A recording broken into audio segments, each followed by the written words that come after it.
जब एक योग्य शिक्षक बैठा होता है ना अपने छात्रों के सामने, वहां हो रही है क्रांति। क्या आचार्य प्रशांत एक डरपोक इंसान है? आचार्य प्रशांत 21वीं सदी के सबसे ज्यादा फॉलो किए जाने वाले फिलोसफर आज हमारे कटघरे में हैं। 6 करोड़ सब्सक्राइबर्स के साथ उनका यूट्यूब चैनल इंडिया का सबसे बड़ा इंडिविजुअल यूट्यूब चैनल है। वहीं आचार्य प्रशांत, जिन्होंने लोगों के मन से डर को निकाला और सही रास्ते पर चलने की हिम्मत दी। भले ही ये लग रहा हो कि वो कर पाने की आप में क्षमता, बल या काबिलियत नहीं है, जूझ जाओ। जूझने से पता है क्या होता है? ताकत अपने आप आ जाती है। लेकिन आज शायद वो खुद ही किसी से डर गए हैं। एसपी फिलॉसफी के आज के एपिसोड में हम बात करेंगे आचार्य प्रशांत के बारे में। लेकिन आचार्य प्रशांत को क्रिटिसाइज करने से पहले मैं आपको बताना चाहूंगा कि मैं खुद उनका एक पेड फॉलोअर हूं। यह वीडियो आचार्य प्रशांत का पॉजिटिव क्रिटिसिज्म करने के लिए बनाया गया है, ना कि उनका अपमान करने के लिए। व्यक्तिगत रूप से मैं आचार्य प्रशांत की काफी रिस्पेक्ट करता हूं। तो चलिए शुरू करते हैं।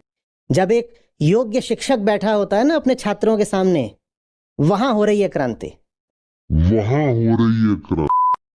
आचार्य प्रशांत एक ऐसे फिलोसफर हैं जिन्होंने हमेशा लोगों से उनके अंदर के डर से लड़ने की बात कही है, और इसके लिए वो हमेशा गीता का एग्जाम्पल देते हैं। उनका मानना है कि अगर आप सही रास्ते पर चलते रहेंगे तो आपको परिणाम की चिंता नहीं रहेगी। देखो वही वाली बात, अर्जुन तू अपना कर्म कर, परिणाम किस रूप में आता है, कैसे आता है, तू फिक्र मत कर, क्योंकि तुझे कभी पता चल भी नहीं सकता। आचार्य जी कहते हैं जीत हमेशा दृढ़ संकल्प की होती है। जितनी ताकत और जितनी निष्ठा और जितने संकल्प के साथ सब अधर्मी लोग अधर्म का पालन करते हैं, तुम उतनी ताकत के साथ धर्म का पालन करते नहीं दिखाई देते। वो अधर्म के साथ है, फिर भी क्या अड़े हुए हैं। और तुम खुद को देखो, वो डटे तो हुए हैं कम से कम, भले ही अधर्म की रक्षा के लिए। आप हारोगे, आपका कुछ नहीं हो सकता, आप डटे हुए नहीं हो। सच नहीं जीतता, संकल्प जीतता है। लेकिन मुझे लगता है कि उस दृढ़ संकल्प की आचार्य जी में ही कमी है।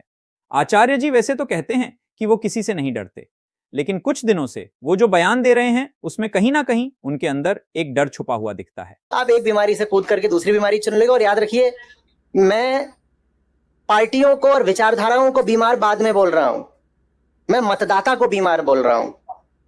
ये जो आम आदमी है ना, ये बीमार है और अपने लिए ये अलग अलग तरह की बीमारियां चुनता रहता है।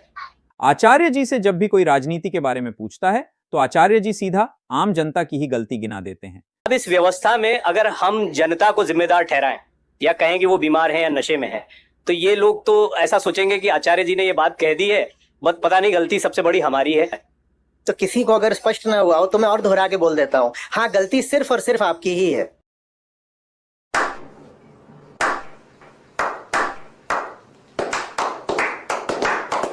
वाह, क्या बात कही है। उनके हिसाब से हमारे नेताओं की तो कोई गलती ही नहीं है, सारी गलती आम जनता की है। तो आचार्य जी, मैं आपसे पूछना चाहूंगा, ये आपका डर नहीं तो और क्या है?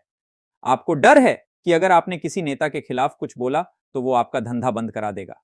जब आपसे डोनाल्ड ट्रंप के बारे में पूछा गया तब तो आपने उसकी जमकर रोस्टिंग कर दी। बम क्यों गिराया? मेरी मर्जी। ग्रीनलैंड क्यों चाहिए? मेरी मर्जी, मैं वहां से लूंगा। मेरे पास ताकत है, मैं जाकर के उसको डेनमार्क से, यूरोप से हड़प लूंगा। वही जस्टिफिकेशन है। वो वेनेजुएला की एक दीदी को मिल गया तो वो जाके वहां का राष्ट्रपति उठा लाया। फिर दीदी से कहलवा रहा है कि मैं अपना नोबेल प्राइज इनको दान करना चाहती हूँ। नोबेल कमेटी को आकर के कहना पड़ा कि भाई ये ऐसे दान वगैरह नहीं होता, ट्रांसफरेबल नहीं है ये। लेकिन जब आपसे अपने देश में हो रहे करप्शन के बारे में पूछा गया तो आपके मुंह से किसी नेता के खिलाफ एक शब्द भी नहीं निकला। आपने सारा दोष आम जनता को दे दिया।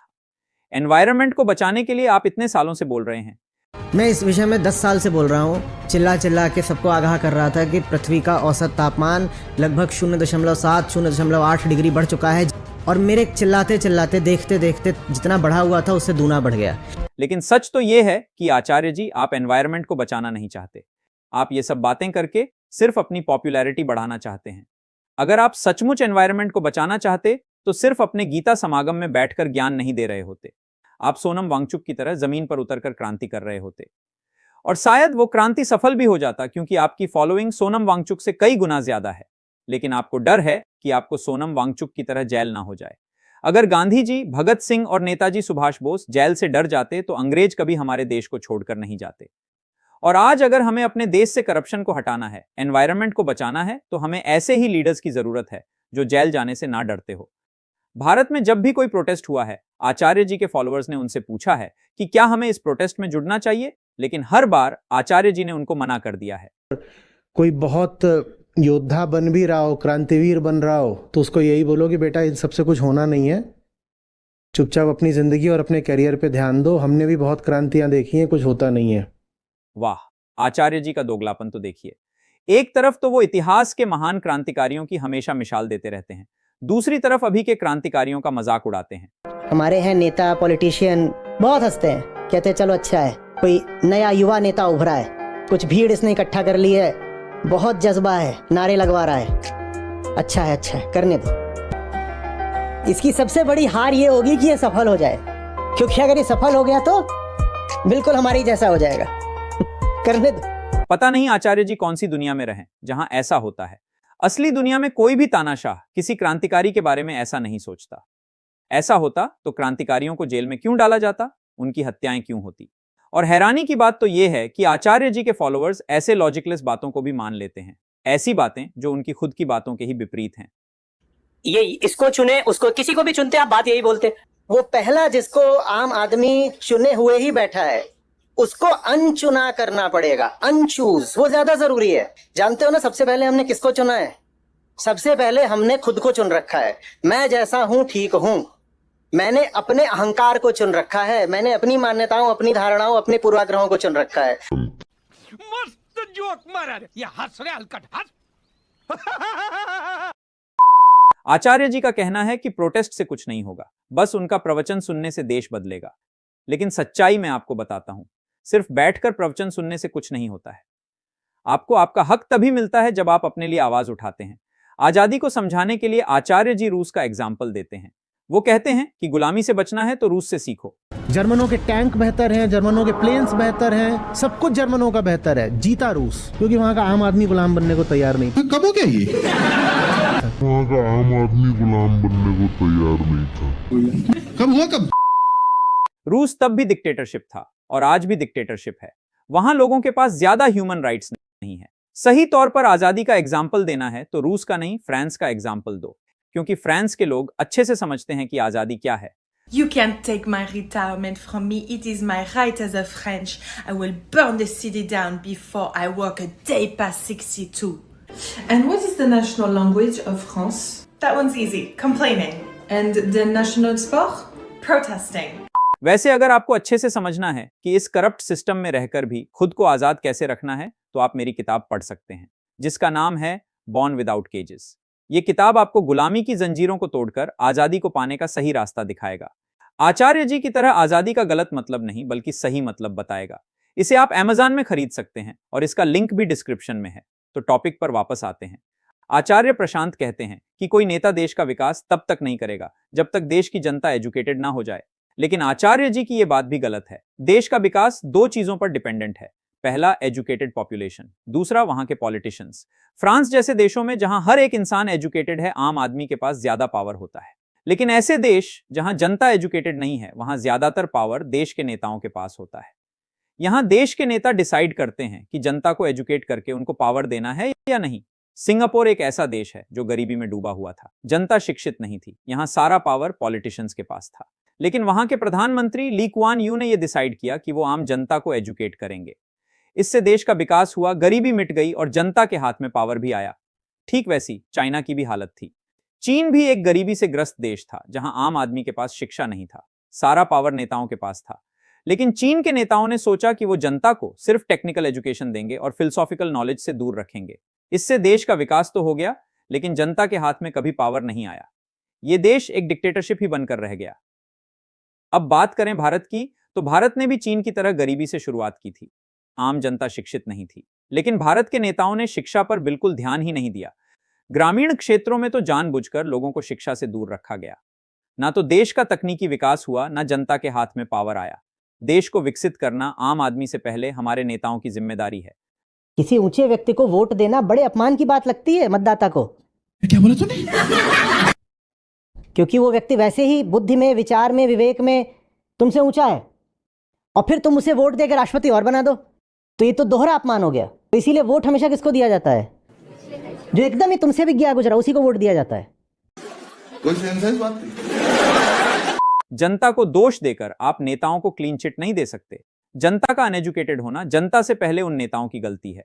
आचार्य जी चाहे जितने लोगों को अपने गीता समागम में जोड़ लें, उसका नेशनल लेवल पर कोई फायदा नहीं होगा। 150 करोड़ की आबादी वाले देश में कुछ लाख एजुकेटेड लोगों के वोट की कोई कीमत नहीं है। आपके गीता समागम का उन करोड़ों लोगों पर कोई भी असर नहीं होगा जो सिर्फ एक दारू की बोतल और कुछ हजार रुपयों के लिए अपना वोट बेच देते हैं। जब तक हमारे नेता लोग करप्ट हैं, आप कितने ही लोगों को एजुकेट कर लो, देश का कोई विकास नहीं होगा। आप मुझे बताओ कि आप कितने लोगों को अपने गीता समागम में जोड़ लोगे? उन करप्ट नेताओं के पास आपसे कई ज्यादा पैसा और पावर है। जितने टाइम में आप 10 लोगों को अपने गीता में जोड़ लेते हो, उतने में वो 1000 अंधभक्त पैदा कर लेते हैं। आचार्य जी की ये सोच बिल्कुल ही गलत है कि जब जनता एजुकेटेड बनेगी तभी नेता अच्छा काम करेगा और उसके बाद देश का विकास होगा। ऐसे में आप कभी पहला स्टेप भी पूरा नहीं कर सकते, फिर नेता अच्छा काम भी नहीं करेगा और देश का विकास तो भूल ही जाओ। सही तरीका यह है कि पहले नेता अच्छा काम करेगा, तभी जनता शिक्षित होगी और फिर जाकर देश का विकास होगा। और ऐसा नहीं है कि आचार्य प्रशांत ये बात नहीं जानते, वो एक बहुत बुद्धिमान आदमी है और ये बात अच्छे से जानते हैं।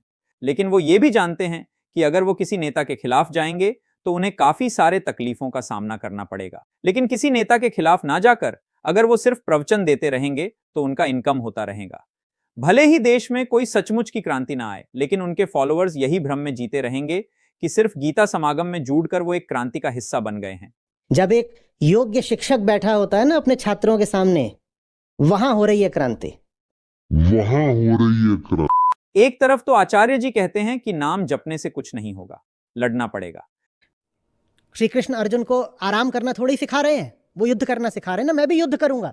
लेकिन जब सच में लड़ने की बारी आती है तो वो कहते हैं कि लड़ने की कोई जरूरत नहीं है, बस कुछ लोगों को मेरे गीता समागम में जोड़ लो, वही सबसे बड़ी क्रांति है। पकड़ मेरे को साले, अरे पकड़ने रे मेरे को, जान, अरे पकड़ने रे बाबा, चलिए ना, पकड़ मेरे को। लेकिन आचार्य जी उसे क्रांति नहीं, अपना धंधा बढ़ाना कहते हैं। मैं भी आचार्य जी की संस्था से इसलिए जुड़ा था कि आचार्य जी अच्छा मार्गदर्शन करेंगे, प्रॉब्लम से लड़ना सिखाएंगे। लेकिन संस्था से जुड़ने के बाद संस्था के लोग बार बार आपको कॉल करके पैसे मांगते रहते हैं। आखिरी में मैं आपसे कहना चाहूंगा कि आचार्य जी, अगर आपको कोई क्रांति नहीं करनी है तो मत करिए, ये आपकी मर्जी है। आपके काम से मुझे कोई तकलीफ नहीं है, आप अपना गीता समागम चलाते रहिए, उसमें कुछ गलत नहीं है, लेकिन अपने धंधे को क्रांति का नाम मत दीजिए। जब एक योग्य शिक्षक बैठा होता है ना अपने छात्रों के सामने, वहां हो रही है क्रांति। वहां हो रही है क्रांति। जब आप अपने गीता समागम को ही क्रांति बोल देते हैं तो देश का वो युवा जो सच में कुछ कर सकता था वो पीछे हट जाता है। अगर आपको डर लगता है तो बेहतर होगा कि आप इन मामलों में कुछ ना बोल सकते हैं। ऐसे ही फिलोसॉफिकल वीडियोस के लिए हमारे चैनल एसपी फिलॉसफी को सब्सक्राइब करिए। अगर आपको ये वीडियो अच्छा लगा तो इसे लाइक करिए और कमेंट में बताइए कि अगला वीडियो किस टॉपिक पर बनाया जाए।